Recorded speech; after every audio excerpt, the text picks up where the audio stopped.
The gavel's bang echoed through the packed Nebraska courthouse like a gunshot, silencing 300 voices in an instant. Judge Harrison Thompson sat rigid behind the mahogany bench, his weathered face a mask of judicial composure, but his knuckles were white as he gripped the gavel. Below him, in the defendant's section, stood his own son, Marcus, 28 years old, shoulders squared with defiant pride, and beside him, the most unlikely defendant in Millbrook County's history, a massive Brahmin bull named Thunder. "This court will come to order." Judge Harrison's voice cracked slightly, betraying nothing of the storm raging in his chest. "We are here to determine the fate of the animal in question, following the death of Roy Garrett." Thunder stood perfectly still in the makeshift holding area, his enormous frame casting shadows across the courtroom floor. 2,000 pounds of muscle and bone, scarred hide telling stories of suffering, dark eyes holding an intelligence that made grown men shift uncomfortably in their seats. Leave a like and share your thoughts in the comments along with the city you're watching from now. Let's continue with the story. The morning sun painted the Nebraska plains in shades of gold and amber as Marcus stood outside Thunder's corral, watching the massive bull graze with newfound contentment. 3 weeks had passed since the auction, and the transformation was remarkable. Thunder's coat had regained some of its natural luster, his movements carried more confidence, and most importantly, he had begun to trust. The bull would approach the fence when Marcus called, accept treats from his hand, and even allow gentle brushing of his scarred hide.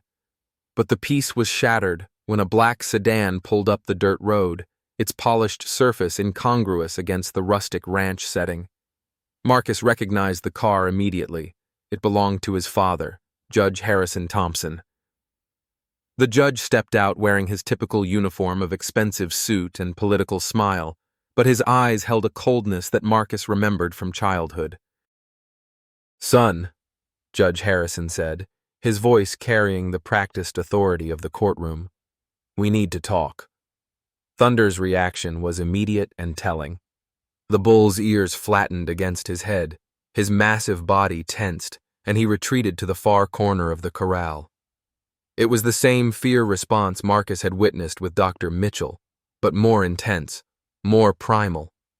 Thunder was terrified of Judge Harrison Thompson. "What brings you out here, Dad?" Marcus asked, his voice carefully neutral.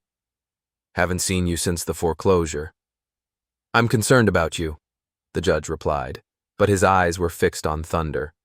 "Folks in town are talking. They say you've lost your mind, spending money you don't have on a worthless animal." "He's not worthless. Marcus, be practical. That bull is damaged goods. He'll never amount to anything. The kindest thing would be to put him down and move on with your life." The suggestion hit Marcus like a physical blow.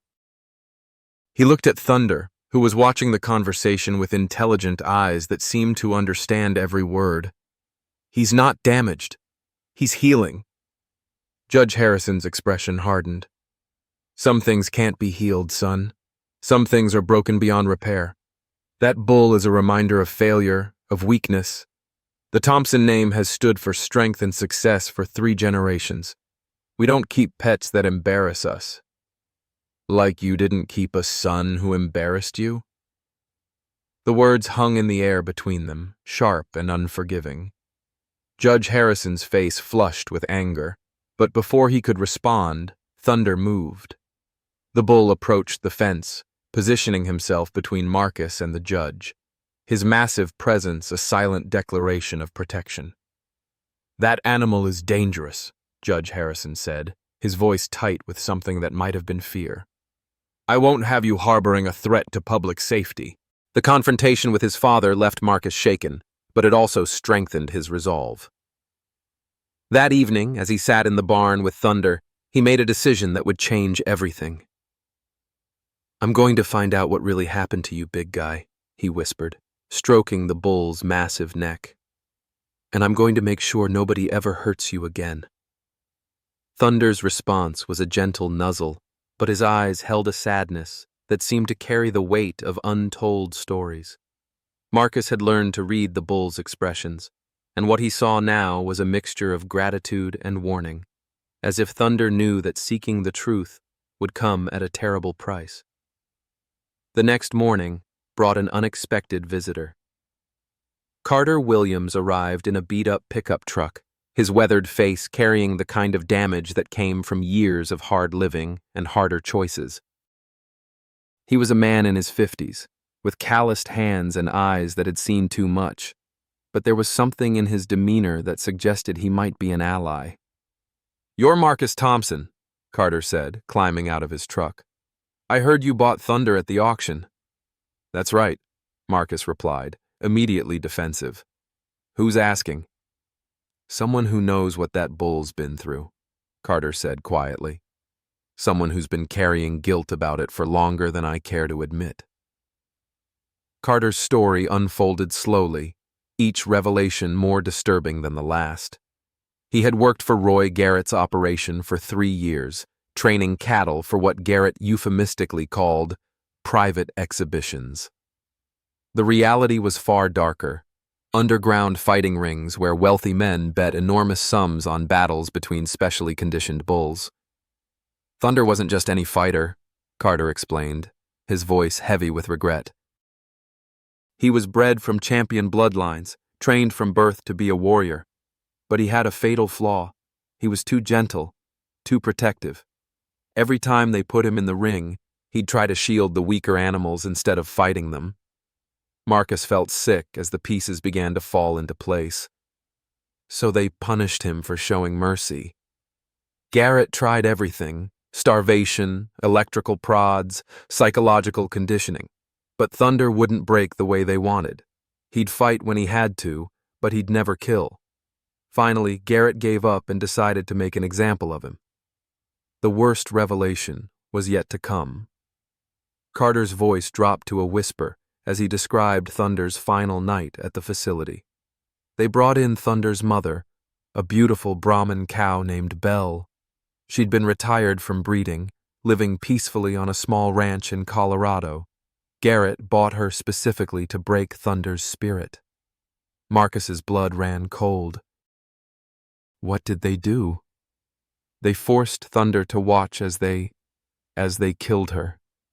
Slowly, painfully, all because her son refused to become the killer they wanted him to be. The barn fell silent except for the sound of Thunder's breathing. The bull had moved closer during Carter's story, as if drawn by the pain in the man's voice. When Carter reached out tentatively, Thunder allowed the touch, a gesture of forgiveness that brought tears to the older man's eyes. "I should have stopped it," Carter said, his voice breaking. "I should have done something. But I was a coward, and Belle died because of my weakness."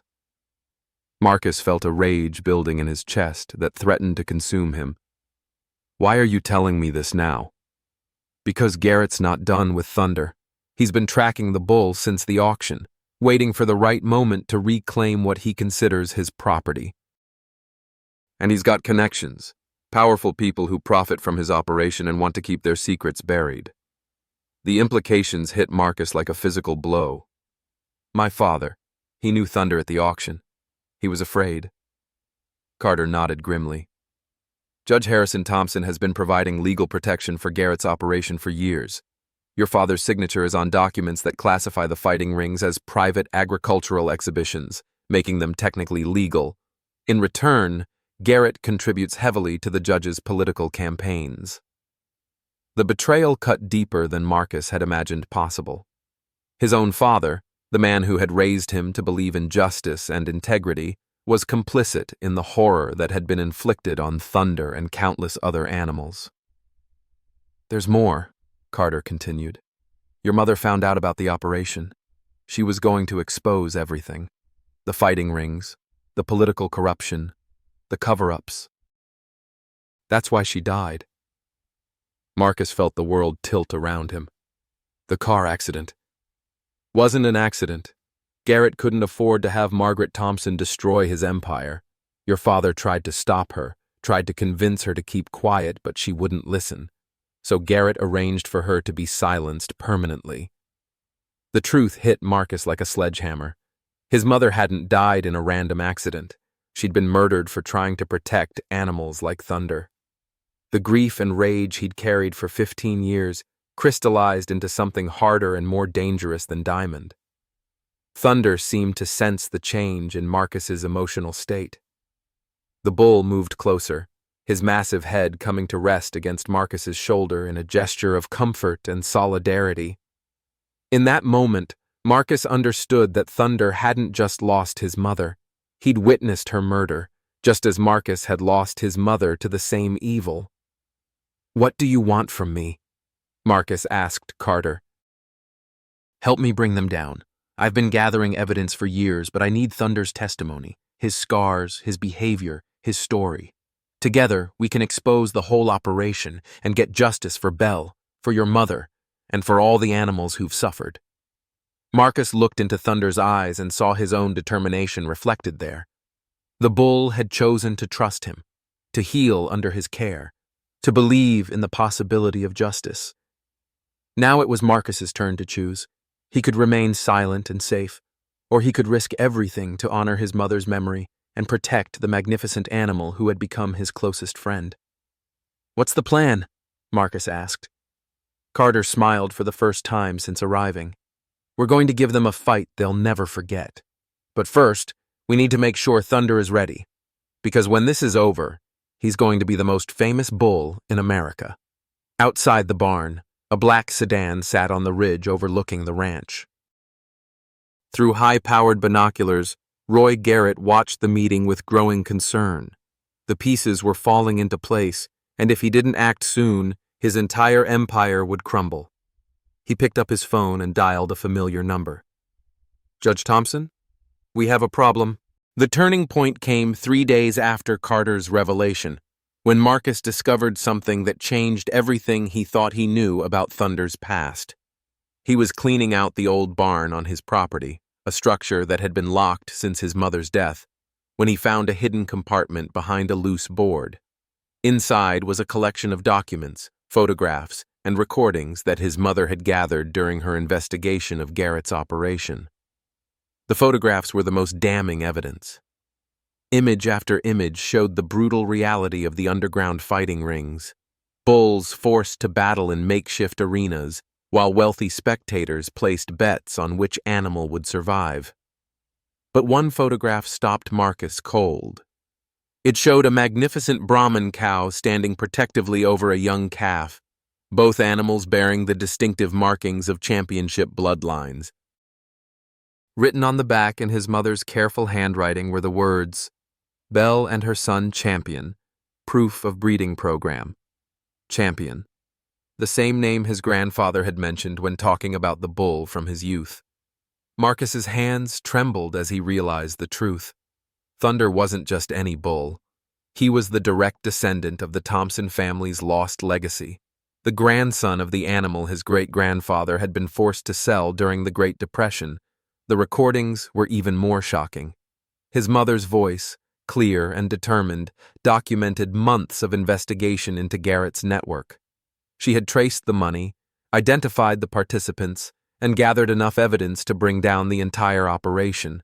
But most importantly, she had discovered the connection between Thunder's bloodline and the Thompson Ranch. "This animal represents everything our family once stood for," his mother's voice said from the ancient tape recorder. "He's not just cattle, he's our heritage, our redemption, our chance to right the wrongs of the past. If I don't survive this investigation, I pray that someday Marcus will find this evidence and understand what Thunder really means to our family." Marcus sat in the dusty barn, surrounded by his mother's research, and felt the weight of destiny settling on his shoulders. Thunder wasn't just a rescued bull. He was the living embodiment of his family's lost honor, the key to exposing the corruption that had destroyed 3 generations of Thompsons. When he shared the discovery with Carter, the older man's face went pale. "Do you understand what this means?" Carter asked, his voice barely above a whisper. "If Thunder is Champion's descendant, then he's worth more than just the fighting purses. He's potentially worth millions as a breeding bull. Garrett didn't just steal any animal. He stole your family's genetic legacy. The implications were staggering. Every championship bull that had come out of Garrett's breeding program over the past 20 years likely carried Thunder's bloodline. The operation hadn't just been profiting from animal cruelty, it had been built on stolen genetics, stolen heritage, stolen dreams. "We need to get Thunder somewhere safe," Marcus said, his mind racing. "If Garrett realizes what we've found, he'll do anything to get him back." But it was already too late. As they spoke, a convoy of trucks was making its way down the county road toward Marcus's ranch. Roy Garrett had decided that subtlety was no longer an option. If he couldn't reclaim Thunder quietly, he would take him by force. The attack came at dawn. Marcus was in the barn, sharing breakfast with Thunder, when he heard the sound of multiple vehicles approaching.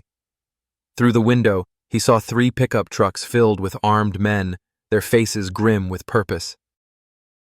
At the head of the convoy was Garrett himself, a man in his 60s with the kind of hard-earned cruelty that came from years of profiting from pain. "Marcus Thompson!" Garrett called out, his voice carrying the authority of someone accustomed to getting his way. "You've got something that belongs to me. I'm here to collect." Marcus stepped out of the barn, his heart pounding but his voice steady. "Thunder doesn't belong to you. He belongs to himself." Garrett's laugh was harsh and without humor. "That animal cost me a fortune in lost revenue and damaged reputation. You think some half-broke ranch hand is going to keep me from reclaiming my property?" "That animal has a name," Marcus replied, his anger building. "And his name is Thunder, not property." The confrontation escalated quickly. Garrett's men moved to surround the barn while their boss continued his psychological assault. "You know what I find interesting about your situation, boy? Your father never told you the truth about your mother's death, did he? Never explained why she was really out on that road that night?" Marcus felt his blood turn to ice. "What are you talking about?" "Margaret Thompson was a thief," Garrett said, his voice dripping with venom. "She stole files, photographs, recordings from my property. She was going to use them to destroy me, to destroy your father's career, to destroy everything we'd built together, so I arranged for her to have an accident." The admission hit Marcus like a physical blow. This man, this monster, was casually confessing to his mother's murder, standing 20 feet away and bragging about it like it was a business transaction. "The only mistake I made," Garrett continued, "was not finding those files after she died. But I figure you've found them by now, haven't you? That's why you're so attached to that bull. You think he's some kind of family legacy." Thunder must have sensed the danger. The bull emerged from the barn, his massive frame filling the doorway, his eyes fixed on Garrett with an intensity that made several of the armed men step backward.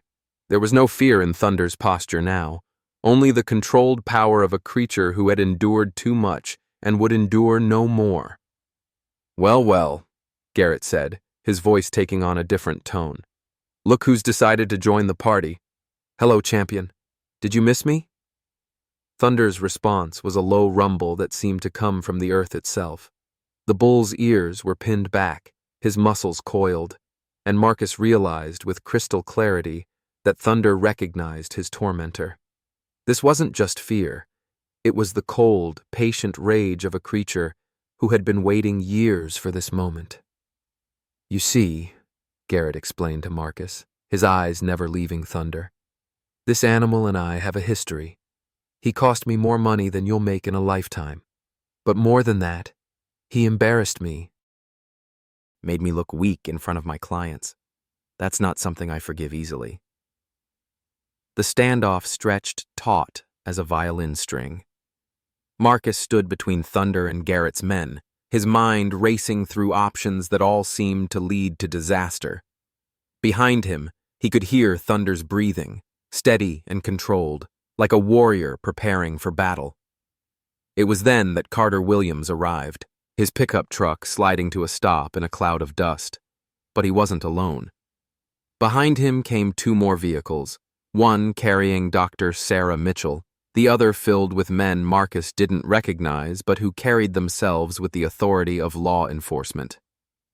"Roy Garrett," called the lead agent, his voice carrying the weight of federal authority. "You're under arrest for conspiracy, animal cruelty, and the murder of Margaret Thompson." The words hit the assembled group like a bombshell. Garrett's men looked uncertainly at their boss, their weapons suddenly seeming less like instruments of power and more like evidence of their own complicity. "You can't prove anything," Garrett snarled, but his confidence was cracking. "That woman died in a car accident 15 years ago." "We can prove everything," Carter said, stepping forward with a briefcase full of documents. "I've been feeding information to the FBI for 2 years. Every transaction, every fight, every payoff. It's all documented, including the payments you made to have Margaret Thompson killed." The revelation shattered the last of Garrett's composure. His face contorted with rage as he realized that his trusted lieutenant had been working against him all along. "You backstabbing son of a bitch!" he screamed, reaching for the gun at his hip. But Thunder was faster. The bull's protective instincts, honed by years of defending weaker animals, kicked in with devastating efficiency. In one fluid motion, Thunder charged forward, his massive head connecting with Garrett's chest and sending the man flying backward into the side of his truck. The sound of impact was sickening, the wet crack of ribs breaking, followed by an unnatural silence. Garrett crumpled to the ground, his gun skittering away across the dirt, his breathing shallow and labored. Thunder stood over his fallen tormentor, his massive frame heaving with exertion and emotion. For a moment, Marcus thought the bull might finish what he'd started, but instead Thunder simply turned away, his message clear. Justice had been served. As the FBI agents moved in to secure the scene and provide medical attention to Garrett, Marcus approached Thunder with a mixture of awe and concern. The bull's eyes were still bright with adrenaline, but there was something else there, a sense of completion, of a long-carried burden finally lifted. "It's over," Marcus whispered, placing his hand on Thunder's neck. "You're free."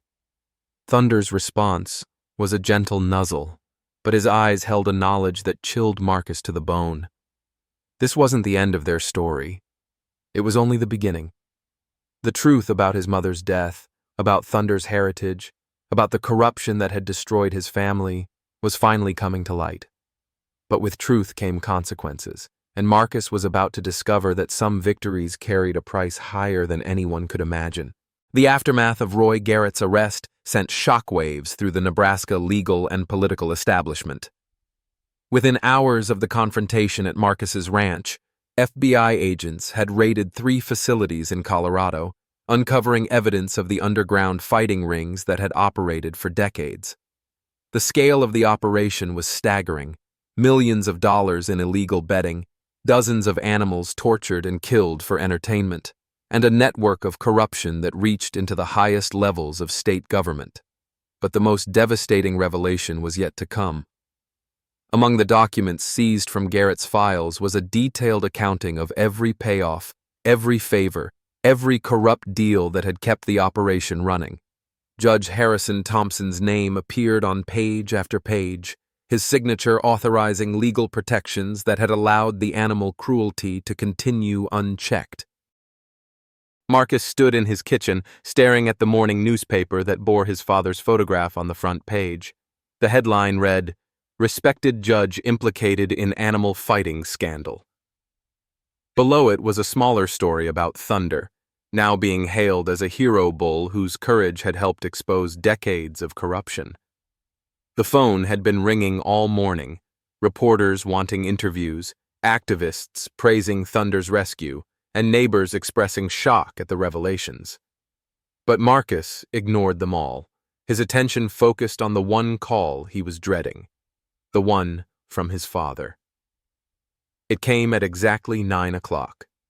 Judge Harrison Thompson's voice was steady, controlled, carrying the same authority it had held in courtrooms for 30 years. But underneath the composure, Marcus could hear the strain of a man whose world was crumbling. "We need to talk," the judge said without preamble. "There are things you need to understand about your mother's death, about the choices I made, about why I did what I did." Marcus felt his anger building like a storm front. "Did you know? When Mom died, did you know Garrett had her killed?" The silence on the other end stretched so long that Marcus thought the connection had been lost. When his father finally spoke, his voice was barely above a whisper. "I suspected. But I couldn't prove it. And I couldn't risk losing everything I'd worked for." "Couldn't risk it?" Marcus's voice cracked with emotion. "She was your wife. She was my mother. And you let her killer walk free because you were afraid of losing your political career?" "You don't understand the pressure I was under," Judge Harrison replied, his voice taking on the defensive tone Marcus remembered from childhood arguments. "Garrett had evidence of my involvement in the legal protections. If I'd gone after him, he would have destroyed me. I would have lost everything, my position, my reputation, my ability to provide for you. So you chose yourself over justice. I chose survival over revenge. There's a difference." Marcus looked out the window at Thunder, who was grazing peacefully in the corral. The bull's presence had become a source of strength, a reminder that some things were worth fighting for regardless of the cost. Mom didn't choose survival. She chose to do what was right, even though it got her killed. "Your mother was naive," Judge Harrison said, his voice hardening. "She thought she could expose corruption without consequences.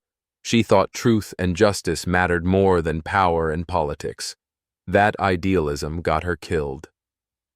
The callousness of his father's words hit Marcus like a physical blow. She was trying to protect animals like Thunder. She was trying to stop the torture and murder of innocent creatures. "How is that naive?" "Because it was pointless." Judge Harrison's carefully controlled composure finally cracked. "Do you think her death changed anything? Do you think Garrett's operation stopped for even one day? Her sacrifice was meaningless because she didn't understand how the world really works." Marcus felt something cold and final settle in his chest. "Then I guess I'm as naive as she was, because I'm going to testify against you. I'm going to tell the world exactly what kind of man you really are." The line went dead. Marcus stared at the phone, feeling the weight of 15 years of lies and betrayal pressing down on him. His father, the man who had raised him, taught him about right and wrong, shown him what it meant to be a Thompson, had been living a lie for decades. The next few days passed in a blur of legal proceedings and media attention. FBI agents interviewed Marcus repeatedly, gathering details about his mother's behavior in the weeks before her death, about Thunder's condition when he'd bought him, about the evidence he'd found in the barn. Each session was exhausting, forcing him to relive painful memories while federal prosecutors built their case. Thunder seemed to sense the stress Marcus was under.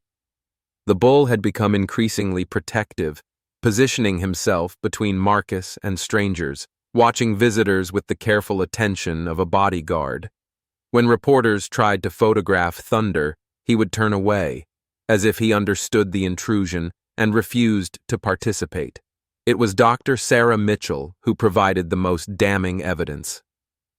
Her examination of Thunder had documented every scar, every sign of systematic abuse, every indication of the trauma he'd endured. But more than that, she had secretly recorded conversations with Judge Harrison Thompson, conversations in which the judge had revealed his knowledge of Garrett's operation and his complicity in covering it up. "I wore a wire for 6 months," Dr. Mitchell explained to Marcus during one of their private conversations. "I knew what was happening to the animals, but I couldn't prove it alone. I needed someone with legal authority to validate my findings. Instead, I discovered that the person I trusted to help me was part of the problem." The betrayal had cut deep. Dr. Mitchell had genuinely believed that Judge Harrison Thompson was an honest man who would help her expose the animal cruelty. Instead, she had discovered that he was receiving monthly payments from Garrett's organization in exchange for legal protection. "Why didn't you come forward sooner?"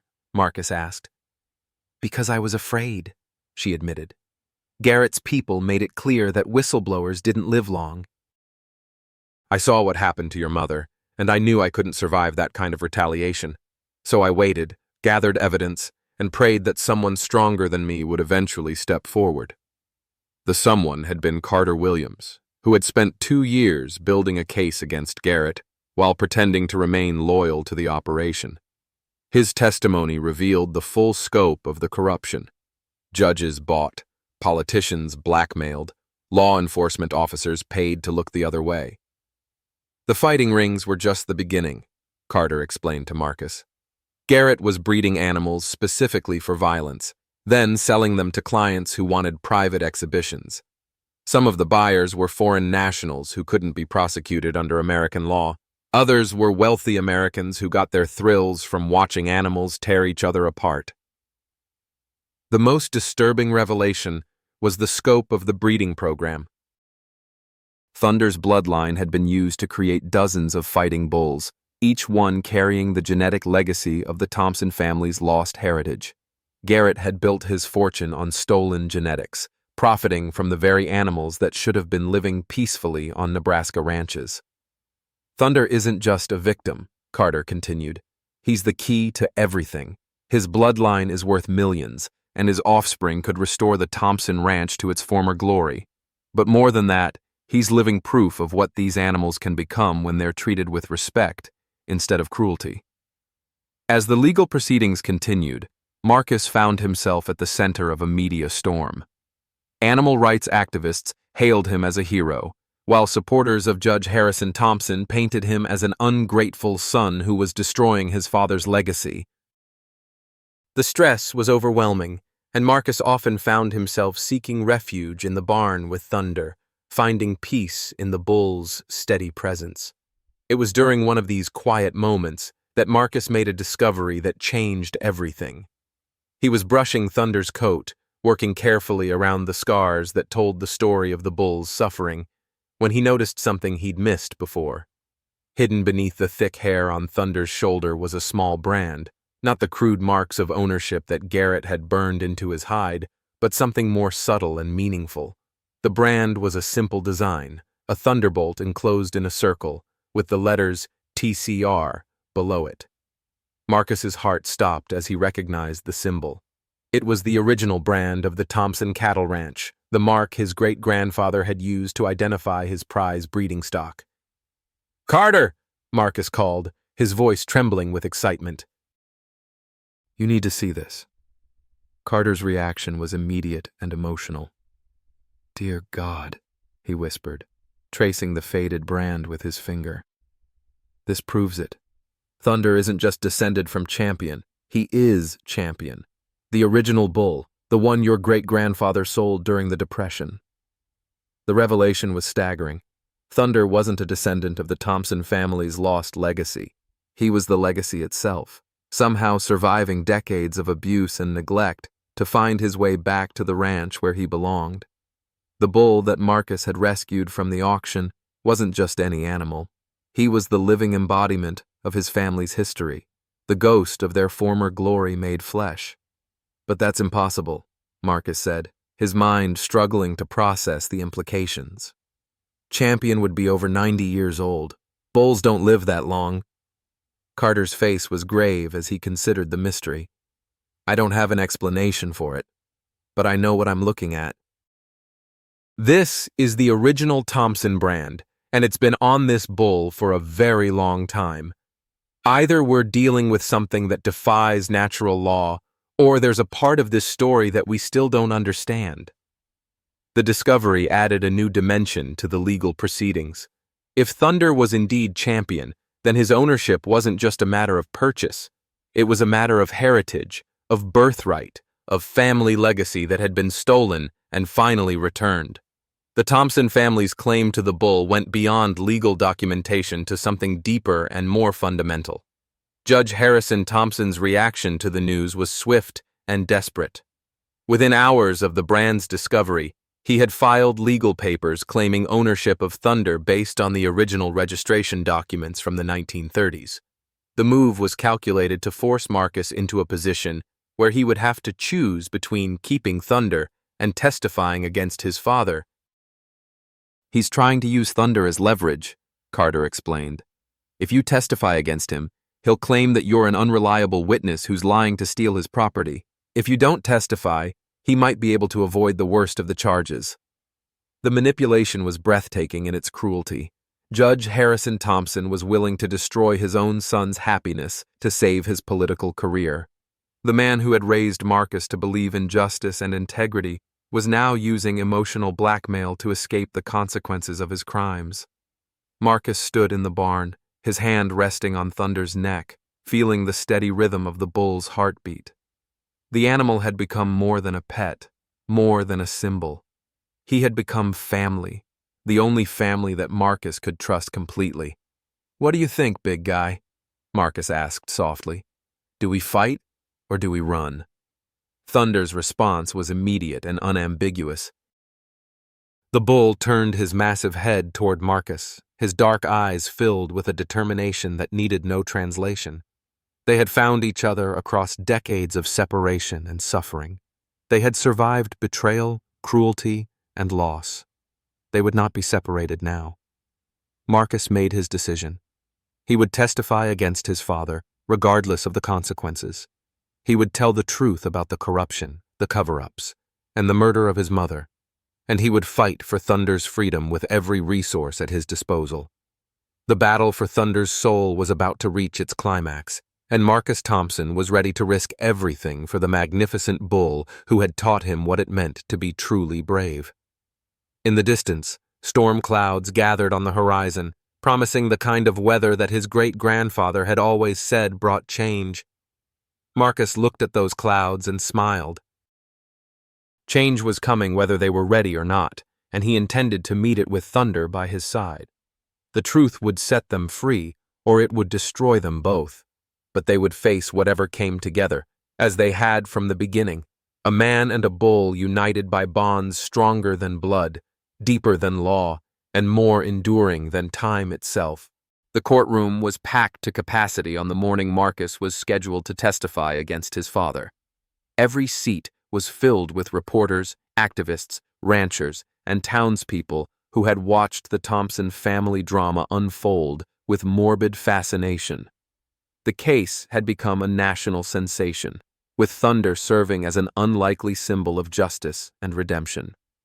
Outside the courthouse, protesters carried signs reading, "Justice for Thunder," and "Stop Animal Cruelty," while counter-protesters defended Judge Harrison Thompson's decades of public service.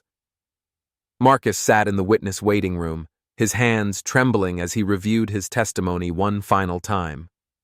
Through the window, he could see Thunder in a specially constructed trailer in the courthouse parking lot.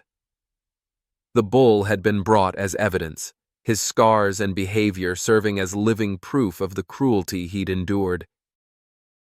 FBI agents stood guard around the trailer, protecting Thunder from the media circus that had erupted around the case.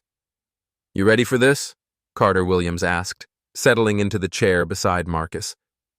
The older man's face was drawn with exhaustion from months of legal proceedings, but his eyes held the satisfied look of a man who had finally unburdened himself of years of guilt.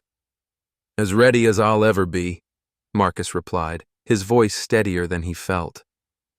"I keep thinking about what Mom would want me to do.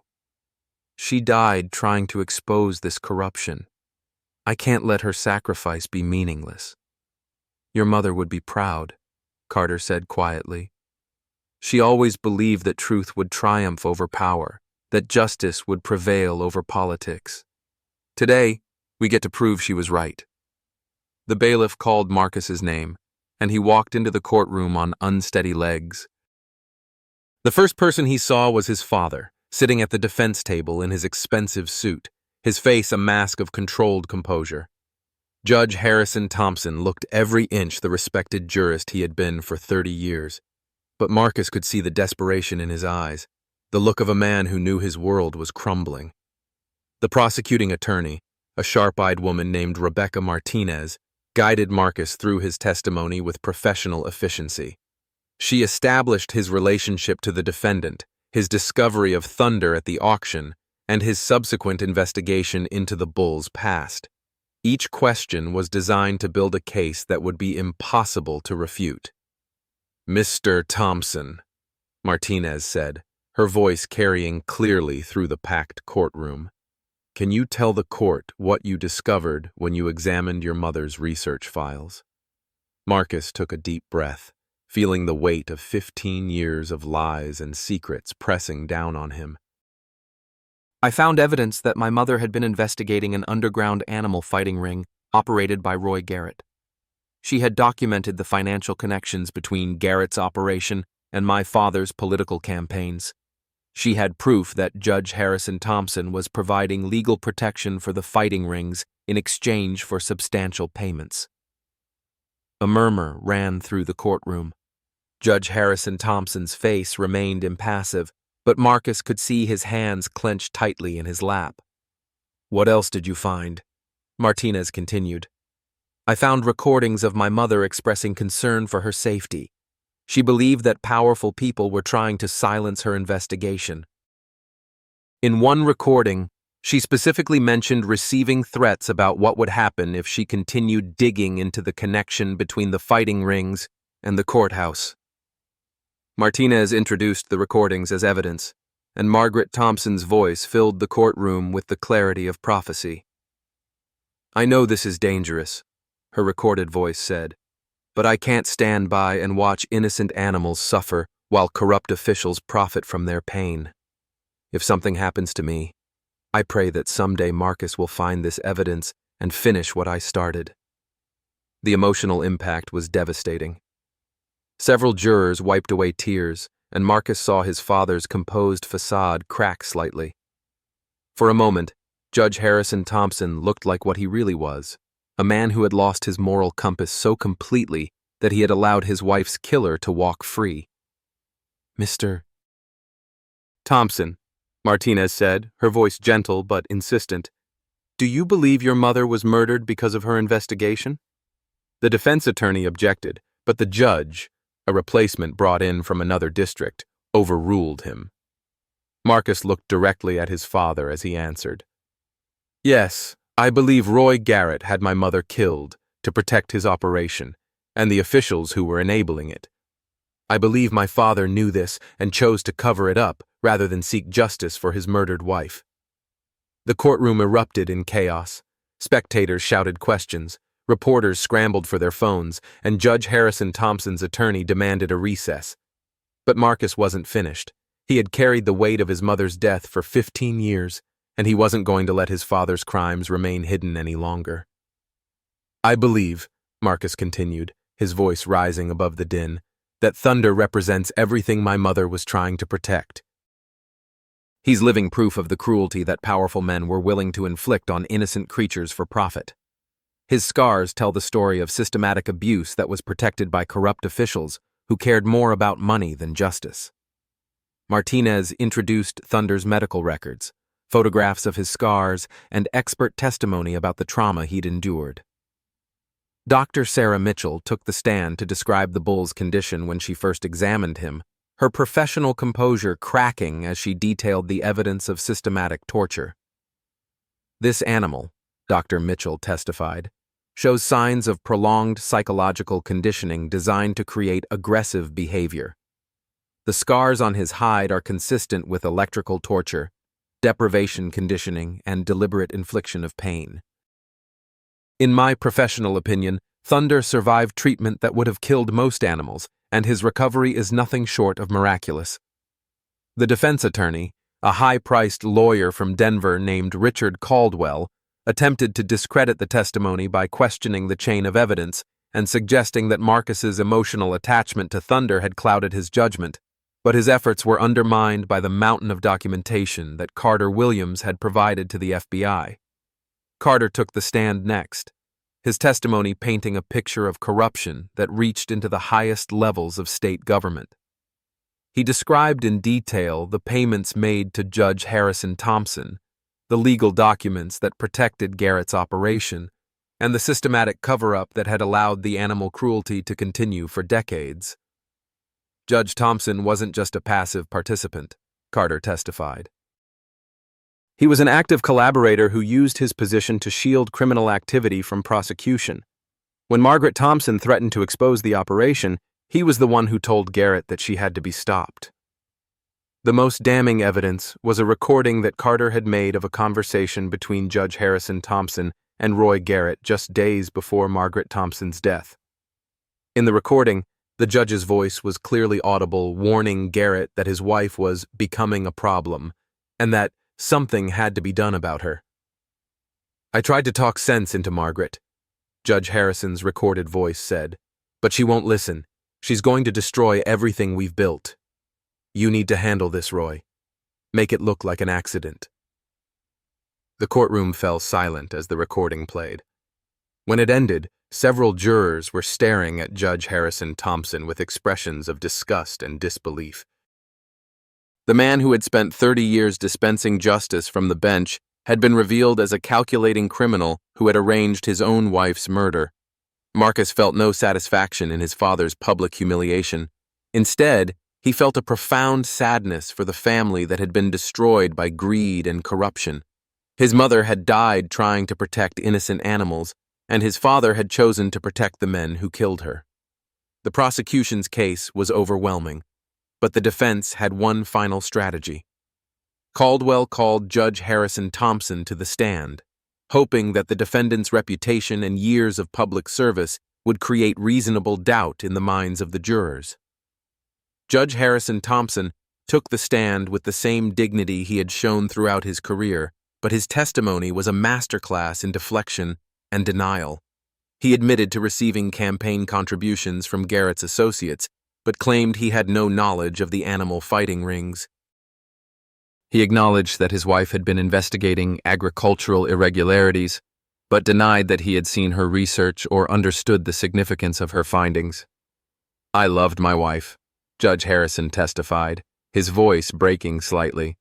"The suggestion that I would have participated in her murder is not only false, but deeply hurtful. I made mistakes. I may have been naive about the people I associated with, but I never intentionally enabled criminal activity." The performance was convincing, but it was undermined by the mountain of evidence that contradicted every claim. The recorded conversations, the financial records, the documented meetings between the judge and Garrett, all of it painted a picture of a man who had knowingly participated in corruption and murder. Marcus watched his father's testimony with a mixture of pity and disgust. This was the man who had raised him, taught him about right and wrong, shown him what it meant to be a Thompson. Now that same man was lying under oath, trying to escape responsibility for crimes that had destroyed their family. The climax of the trial came when Thunder himself was brought into the courtroom. The massive bull entered with calm dignity, his presence filling the room with a kind of ancient authority. He moved slowly, his intelligent eyes taking in the assembled crowd, his massive head held high with the pride of his breed. Thunder's reaction to Judge Harrison Thompson was immediate and visceral. The bull's ears flattened against his head, his muscles tensed, and he let out a low rumble that seemed to come from the depths of his soul. It was the same sound he had made when facing Roy Garrett, a sound that spoke of recognition and judgment. "This animal," Prosecutor Martinez said, her voice carrying clearly through the silent courtroom, "has endured torture, witnessed murder, and survived cruelty that would have broken most creatures. Yet he stands before you not as a victim, but as a testament to the power of justice and the possibility of redemption." Thunder's eyes found Marcus across the courtroom, and the connection between them was visible to everyone present. Here was a bond that transcended species, a loyalty that had survived abuse and betrayal, a love that had grown stronger in the face of impossible odds. The jury deliberated for less than 3 hours. When they returned, their verdict was unanimous. Judge Harrison Thompson was guilty on all counts: conspiracy, corruption, accessory to murder, and obstruction of justice. The man who had spent 30 years dispensing justice from the bench would spend the rest of his life in prison. As the verdict was read, Marcus felt no triumph, only a profound sadness for the family that had been destroyed by his father's choices. But he also felt something else, a sense of completion, of a circle finally closed. His mother's death had been avenged, Thunder's suffering had been acknowledged, and the corruption that had poisoned his family for decades had finally been exposed. Thunder's reaction to the verdict was subtle but unmistakable. The tension in his massive frame eased, his ears pricked forward, and he looked at Marcus with eyes that seemed to say, "It's over. We can rest now." Outside the courthouse, Marcus stood with Thunder beside the trailer, watching the sun set over the Nebraska plains. The media circus continued around them, but they were islands of calm in the storm of public attention. They had survived the trial, exposed the truth, and honored Margaret Thompson's memory. "What happens now?" Carter asked, approaching them with a mixture of exhaustion and relief.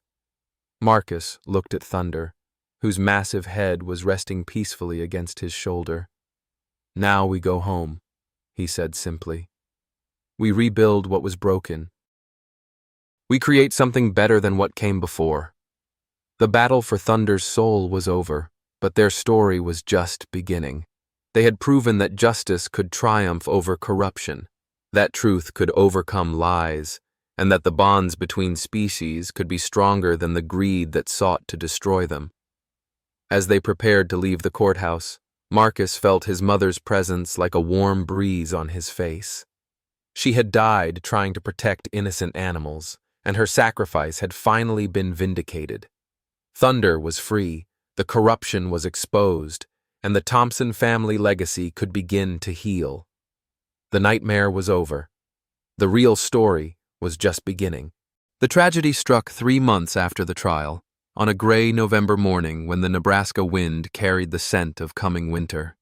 Marcus woke to find Thunder lying motionless in his stall, his massive frame unnaturally still, his breathing shallow and labored. The bull who had survived decades of abuse, who had found the strength to trust again, who had become a symbol of hope and redemption, was dying. Doctor. Sarah Mitchell arrived within the hour, her medical bag in hand, and her face grave with concern. Her examination was thorough but heartbreaking. Thunder's heart was failing, his body finally succumbing to the years of trauma he had endured. The systematic abuse, the psychological torture, the profound stress of the trial had taken their toll on his magnificent frame. "How long does he have?" Marcus asked, his voice barely above a whisper. Dr. Mitchell's answer was gentle but honest. "Days, maybe a week. His heart is worn out, Marcus." "He's been fighting for so long, and his body just can't fight anymore." The diagnosis hit Marcus like a physical blow. Thunder had survived everything. The fighting rings, the abuse, the legal battles, the exposure of corruption that had defined his existence. He had found peace, safety, and love at the ranch. But his body, pushed beyond its limits for so many years, was finally giving up. Marcus spent the next 72 hours at Thunder's side, rarely leaving the stall except for necessary trips to the house. He brought blankets to keep the bull warm, fresh water that Thunder barely touched, and the softest hay he could find. But more than anything, he brought his presence, sitting beside the massive animal, talking softly, sharing memories of their journey together. "Remember that first day?" Marcus whispered, his hand resting on Thunder's neck.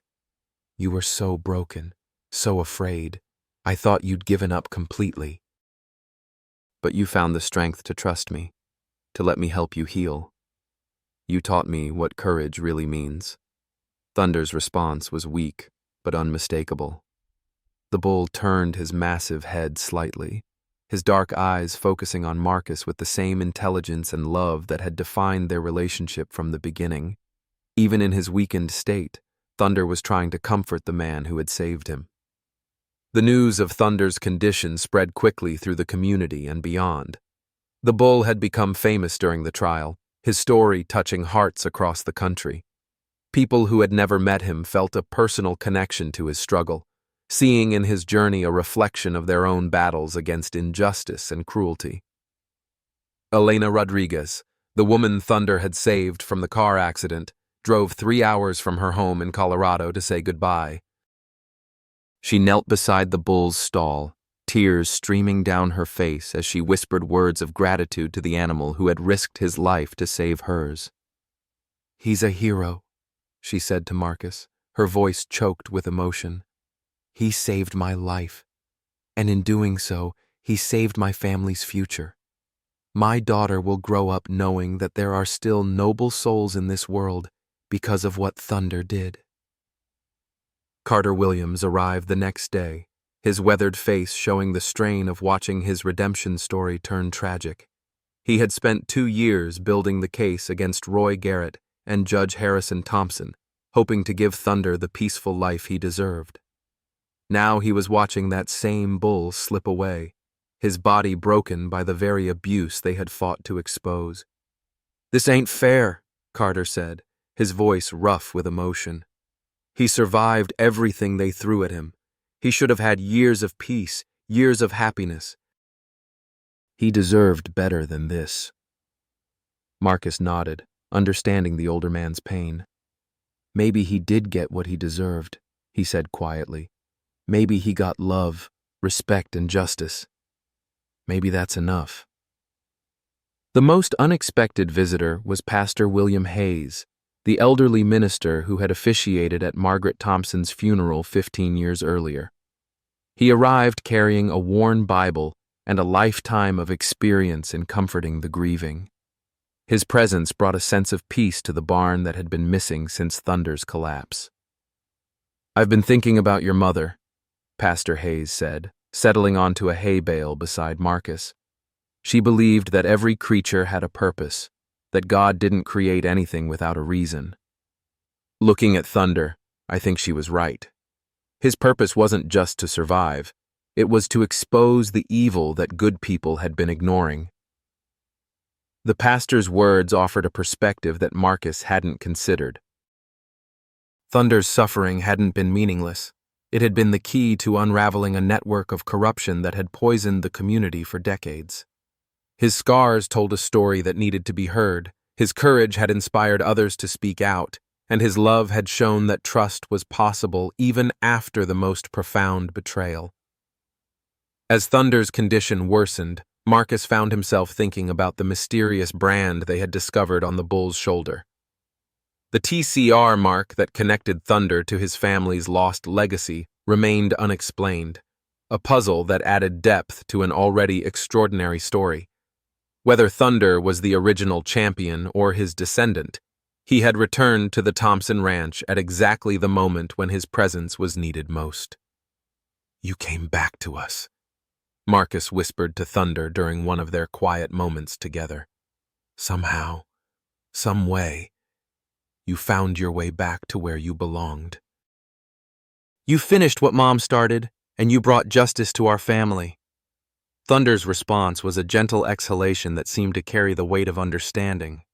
The bull's eyes remained focused on Marcus, filled with a peace that suggested he knew his purpose had been fulfilled. He had survived the worst that humans could inflict, exposed the truth that needed to be told, and found love in the place where he was meant to be. The end came on a Thursday morning, just as the sun was rising over the Nebraska plains. Marcus was sleeping in the stall beside Thunder when he felt the bull's breathing change. He woke to find Thunder's massive head turned toward him, his eyes alert and aware despite his weakened condition. "I'm here, big guy," Marcus said softly, placing his hand on Thunder's neck. "I'm not going anywhere." Thunder's final moments were peaceful. His breathing slowed gradually, his massive frame relaxing as the pain that had defined so much of his life finally ebbed away. His eyes remained fixed on Marcus until the very end, filled with a love and trust that transcended the boundaries between species. When Thunder drew his last breath, Marcus felt as though part of his own soul had departed with him. The bull who had taught him about courage, loyalty, and the possibility of redemption was gone, leaving behind memories that would last a lifetime and a legacy that would inspire generations. The funeral for Thunder was unlike anything the community had ever seen. Hundreds of people gathered at the ranch, ranchers, activists, officials, and ordinary citizens who had been touched by Thunder's story. They came to pay their respects to a bull who had become a symbol of hope, a reminder that even in the darkest circumstances, love and justice could prevail. Thunder was buried on a hill overlooking the ranch, in a spot where he could see the pastures where he had found peace. His grave was marked with a simple stone bearing his name and the dates of his life, along with an inscription that captured the essence of his story. Thunder, a gentle giant, who taught us that the strongest hearts are those that choose love over hate. Marcus stood beside the grave as the sun set over the Nebraska plains, feeling the weight of loss and the burden of continuing Thunder's legacy. The bull had saved him in ways that went beyond the physical. He had shown him what it meant to be truly brave, to stand up for what was right regardless of the cost, and to find hope in the darkest circumstances. As the crowd dispersed and the ranch fell quiet, Marcus made a promise to Thunder's memory. He would use the insurance money from the trial to establish a sanctuary for abused animals, a place where creatures like Thunder could find healing and peace. He would tell Thunder's story to anyone who would listen, ensuring that the bull's sacrifice wouldn't be forgotten. The tragedy of Thunder's death was profound, but it wasn't the end of his story. In dying, he had completed a circle that began with his family's lost legacy and ended with justice for all who had suffered. His life had been a testament to the power of love over hate, courage over fear, and truth over corruption. Marcus walked back to the ranch house, knowing that tomorrow would bring new challenges and new opportunities to honor Thunder's memory. The bull was gone, but his spirit lived on in every animal that would be saved, every heart that would be healed, and every act of courage that would be inspired by his example. The gentle giant who had started life as a victim had died as a hero, and his legacy would endure long after his physical presence had faded from the world. The shocking revelation came 6 months after Thunder's death, when Marcus was going through his grandfather's belongings, following Joe Thompson's peaceful passing at age 86. Hidden in a cedar chest in the old man's bedroom was a collection of documents that would change everything Marcus thought he knew about Thunder's true identity and his family's connection to the magnificent bull. The first document was a birth certificate from 1938, yellowed with age but still legible. It registered the birth of a Brahman bull named Champion to Belle Thompson, owned by Joseph Thompson of Millbrook County, Nebraska. But it was the second document that stopped Marcus cold, a detailed breeding record showing that Champion had sired multiple offspring before being sold during the Great Depression, including a bull calf born in 1941 that was also named Champion. "Dear God," Marcus whispered, his hands trembling as he read through the records. There were 2 champions. The documents revealed a heartbreaking story that Grandpa Joe had carried to his grave. The original Champion, born in 1938, had indeed been sold during the Depression to a buyer who promised to maintain the bloodline. But before the sale, Champion had been bred with Belle, producing a son who would carry on the genetic legacy. That son, Champion 2, had been kept secret, hidden on a remote part of the ranch until he, too, was eventually sold to pay debts. A handwritten letter from Grandpa Joe, dated just weeks before his death, explained the full truth. "Marcus, if you're reading this, then I'm gone, and Thunder is probably gone too. I kept this secret for too long, carried this guilt for too many years. Thunder wasn't just descended from Champion, he was Champion. The second Champion, born in 1941, sold in 1943 to a man who promised to treat him right. I've been watching him from a distance for decades, through his offspring, through the stories that filtered back to me. When I saw him at that auction, broken and beaten, I knew I was looking at my own failure. The Thompson family lost more than cattle during the Depression. We lost our honor. Thunder was our chance to get it back. Marcus sat in his grandfather's bedroom, surrounded by the ghosts of family secrets, and wept for the pain that had been passed down through generations. Thunder hadn't just been a rescued bull. He had been the last living link to the Thompson family's greatness, the final descendant of a bloodline that had once made their name synonymous with excellence in cattle breeding. But the revelations weren't finished. At the bottom of the chest, wrapped in oilcloth, was a photograph that made Marcus's blood run cold. It showed a young woman standing beside a magnificent Brahman bull, both of them radiating health and happiness. The woman was his mother, Margaret Thompson, and the bull was unmistakably Thunder, though he appeared younger and unmarked by the scars that would later define his appearance. On the back of the photograph, in his mother's handwriting, were the words, "Thunder, Champion 3, 1995. He remembers the songs Belle used to sing." The timeline was impossible. The photograph was dated 1995, but Thunder would have been middle-aged by then, not the young bull shown in the picture. Unless... Marcus reached for the phone with shaking hands and called Dr. Sarah Mitchell. "I need you to come over here immediately," he said, his voice tight with emotion. "I've found something that changes everything about Thunder's story."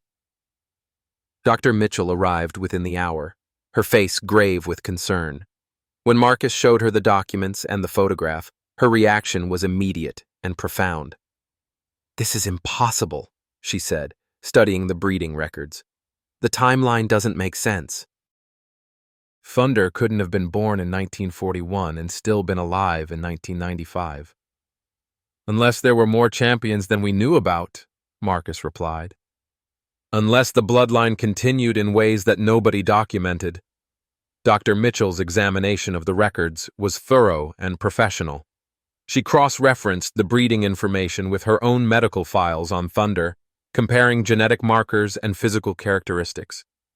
What she found was both scientifically baffling and emotionally overwhelming.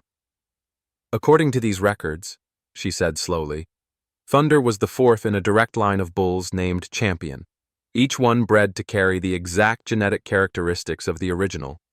But more than that, each one was specifically bred to possess the same temperament, the same intelligence, the same protective instincts." The implications were staggering. Thunder hadn't been a random victim of Roy Garrett's cruelty.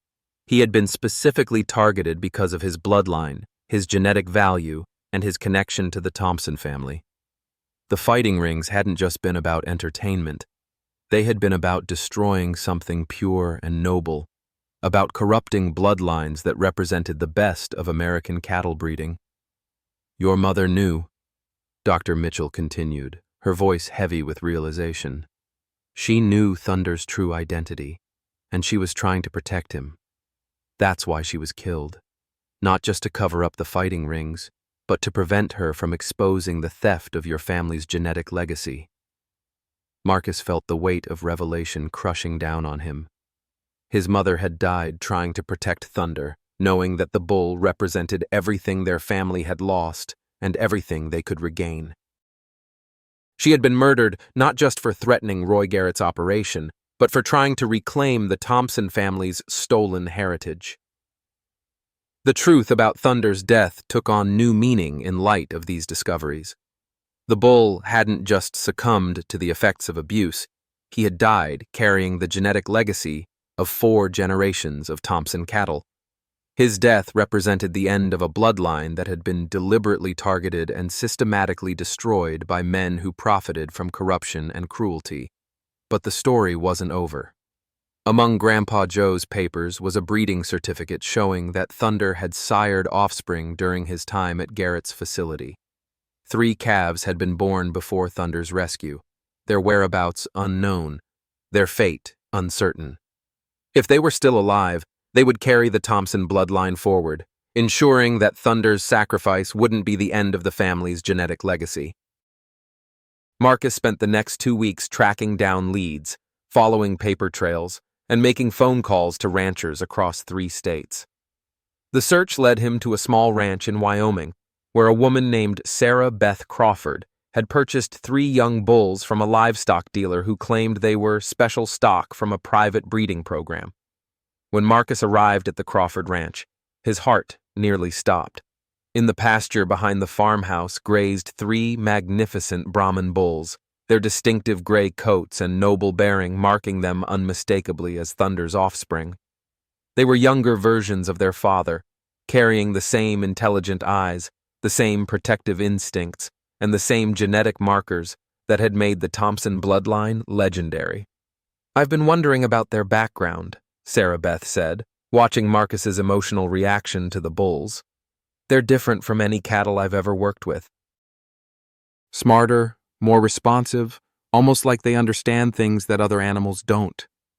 Marcus explained Thunder's story, his voice breaking as he described the bull's journey from abuse to redemption to tragic death.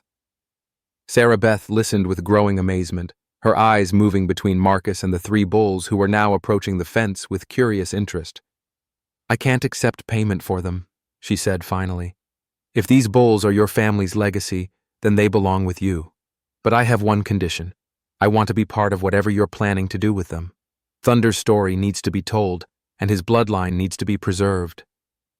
The journey back to Nebraska was emotional and hopeful. Marcus transported the 3 bulls, whom he named Legacy, Heritage, and Promise, with the reverence of a man handling sacred relics. They were more than cattle. They were living connections to his family's past and bridges to its future.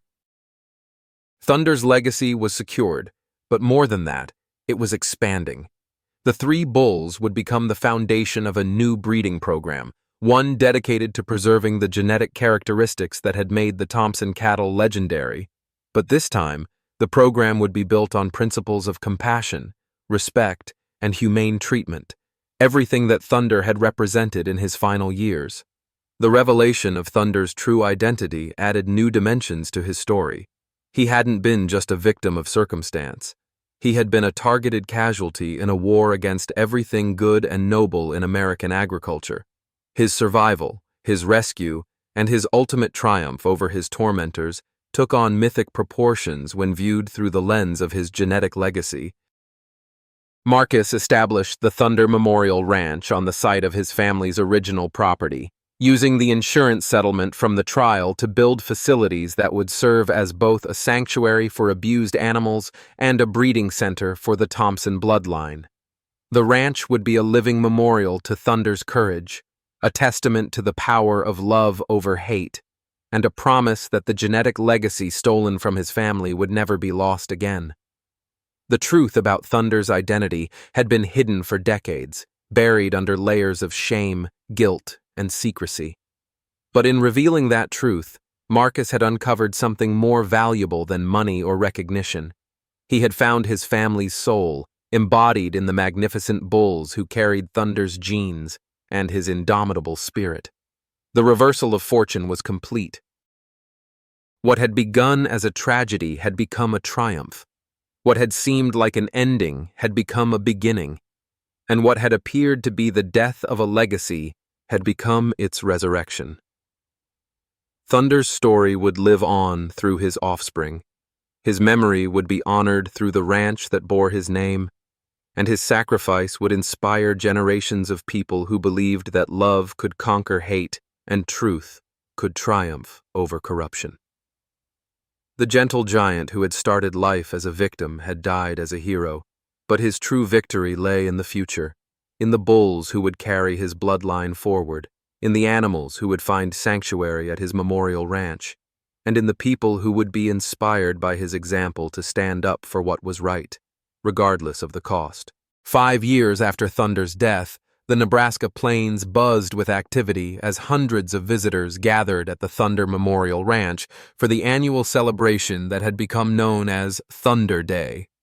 What had started as a simple memorial service had evolved into a national event that drew animal lovers, activists, ranchers, and families from across the country. The ranch that Marcus had built on his family's original property had become a beacon of hope, a place where the bonds between humans and animals were celebrated and strengthened. Marcus stood on the front porch of the ranch house, watching his 3-year-old daughter Emma toddle through the pasture toward legacy, heritage, and promise. The 3 bulls, now mature and magnificent, had inherited their father's gentle nature and protective instincts. They watched over Emma with the same devotion Thunder had shown to everyone he loved, their massive frames moving carefully around the small child who knew no fear in their presence. "She's got the gift," said Sarah Beth Crawford, now Marcus's wife and partner in running the ranch. "Just like Thunder did, she sees the soul in every animal, not just the size or the strength." The transformation of the Thompson Ranch had been remarkable. What had once been a failing cattle operation had become a thriving sanctuary and breeding center that employed dozens of people and housed over 200 rescued animals. The original pastures had been expanded, new barns constructed, and state-of-the-art veterinary facilities installed. But the heart of the operation remained unchanged. It was a place where damaged animals could heal, and where the bonds between species could flourish. Elena Rodriguez, now a successful attorney specializing in animal rights law, had driven from Denver with her teenage daughter to attend the celebration. She made the pilgrimage every year, bringing her family to honor the bull who had saved her life and changed her perspective on the relationship between humans and animals. "I tell my daughter about Thunder every year," Elena said, watching Emma play with the bulls. "I want her to understand that heroes come in all forms, and that sometimes the most broken souls carry the greatest capacity for love." The legal legacy of Thunder's case had been far-reaching. The corruption exposed during Judge Harrison Thompson's trial had led to a complete overhaul of Nebraska's animal protection laws. The Thunder Act, passed by the state legislature 3 years after the trial, established strict penalties for animal fighting, created oversight mechanisms for large-scale animal operations, and provided funding for rescue organizations across the state. Carter Williams, now in his 60s but still vigorous, served as the ranch's head of security and historical preservation. He had written a book about his experiences with Roy Garrett's operation, donating all proceeds to animal welfare organizations. The book had become a bestseller, bringing Thunder's story to millions of readers who had never heard of the gentle bull who had exposed corruption and changed lives. "Every time I tell Thunder's story," Carter said, addressing the crowd gathered for the day's memorial service, "I'm reminded that one act of courage can change everything." Marcus's decision to buy that broken bull at auction started a chain of events that brought justice to dozens of victims and exposed corruption that had been hidden for decades. The memorial service was held at Thunder's grave, which had become a pilgrimage site for people from around the world. The simple headstone had been replaced with a bronze statue showing Thunder in his prime, his head held high, his eyes filled with the intelligence and compassion that had defined his character. Fresh flowers were placed at the base of the statue daily, left by visitors who had been touched by his story. Pastor William Hayes, now in his 80s but still presiding over the community's spiritual needs, delivered a eulogy that captured the essence of Thunder's legacy. "This magnificent animal taught us that strength isn't measured by the ability to dominate others, but by the capacity to love in the face of cruelty. Thunder showed us that even in our darkest moments, we can choose hope over despair, trust over fear, and love over hate." The crowd of over 500 people represented every segment of society. Wealthy ranchers stood beside urban activists, children played alongside elderly veterans, and families from dozens of states had made the journey to honor Thunder's memory. The diversity of the gathering reflected the universal appeal of Thunder's story and the bonds that connected all who had been touched by his example. Dr. Sarah Mitchell, now in her 50s and serving as the ranch's chief veterinarian, had documented the remarkable progress of the animals housed at the facility. Hundreds of abused, neglected, and abandoned animals had found new lives at the ranch, their stories of recovery serving as ongoing testaments to the power of compassion and proper care. Thunder's legacy lives on in every animal we save, Dr. Mitchell said during her presentation to the gathered crowd. His example showed us that no creature is beyond redemption, that love can heal even the deepest wounds, and that the bonds between humans and animals can be stronger than any force that seeks to destroy them. The highlight of the celebration was the announcement of a new initiative that would expand Thunder's legacy beyond the borders of Nebraska. The Thunder Foundation, established with donations from supporters around the world, would fund animal rescue operations, support legislation protecting animal welfare, and provide educational programs teaching the principles of compassionate animal care. Marcus took the podium as the day's final speaker, his voice carrying across the crowd with the authority of someone who had lived through tragedy and emerged with wisdom. 5 years ago, I bought a broken bull at an auction because I saw something in his eyes that reminded me of my own pain. I never imagined that act would lead to justice for my murdered mother, the exposure of corruption that had poisoned our community, and the creation of a sanctuary that has become a symbol of hope for people around the world. He paused, looking out at the faces of the people who had gathered to honor Thunder's memory. But Thunder's greatest gift wasn't what he did for me or for the legal system or for the animals we've rescued. His greatest gift was showing us that love is stronger than hate, that courage is more powerful than fear, and that the bonds between living creatures can overcome any obstacle. As the sun set over the Nebraska plains, painting the sky in shades of gold and crimson, the crowd began to disperse.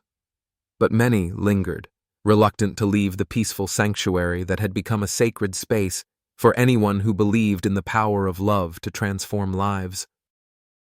Marcus walked through the pastures with his daughter Emma, watching legacy, heritage, and promise graze peacefully in the fading light.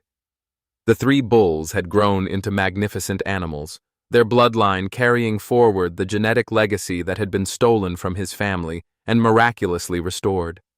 They were Thunder's living legacy, proof that even in death, love could triumph over hatred.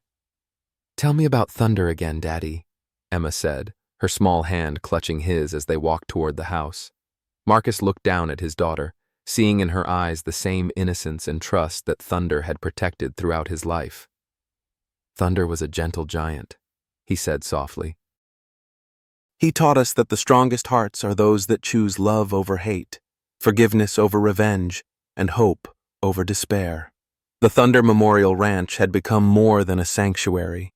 It had become a testament to the transformative power of love, a living memorial to the bonds between humans and animals, and a promise that Thunder's legacy would continue to inspire future generations.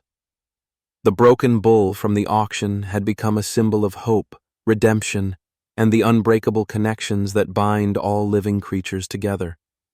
As the stars appeared in the darkening sky, Marcus felt Thunder's presence like a warm breeze carrying the scent of prairie grass and the promise of tomorrow. The gentle giant was gone, but his spirit lived on in every animal saved, every heart healed, and every act of compassion inspired by his example. The story that had begun with tragedy had ended with triumph, proving that love truly was the strongest force in the universe. Dear friends, if you're like me, someone who's lived long enough to see both the beauty and the heartbreak this world can offer, then Thunder's story speaks to something deep in your soul. At our age, we've all known loss. We've buried loved ones, watched dreams fade, and sometimes wondered if the values we hold dear still matter in today's world. But Thunder's journey reminds us that it's never too late for redemption, never too late for love to triumph over hate, and never too late to make a difference. Marcus Thompson was a broken man at 28, carrying the weight of family failure and his mother's mysterious death. When he saw that scarred, defeated bull at the auction, rejected by everyone, considered worthless, he saw himself. That moment of recognition, that choice to believe in something broken, changed everything. Thunder wasn't just rescued, he became the key to exposing corruption, honoring his mother's memory, and rebuilding his family's legacy. As we navigate our golden years, we often feel invisible, forgotten, or past our prime. But Thunder's story proves that our greatest contributions might still be ahead of us. That gentle giant survived decades of abuse, found the courage to trust again, and ultimately became a symbol of hope for millions. His legacy lives on through the Thunder Memorial Ranch, where broken animals find healing and families discover the sacred bonds that connect all living creatures. The beautiful truth Thunder taught us is that love doesn't diminish with age. It deepens. The scars we carry aren't signs of weakness. They're proof of our strength, our capacity for compassion, our wisdom earned through experience, our ability to see beyond the surface. These are the gifts we bring to a world that desperately needs them. Every day, we have the choice Marcus made at that auction. We can walk past the broken, the rejected, the forgotten, or we can choose to see potential where others see failure.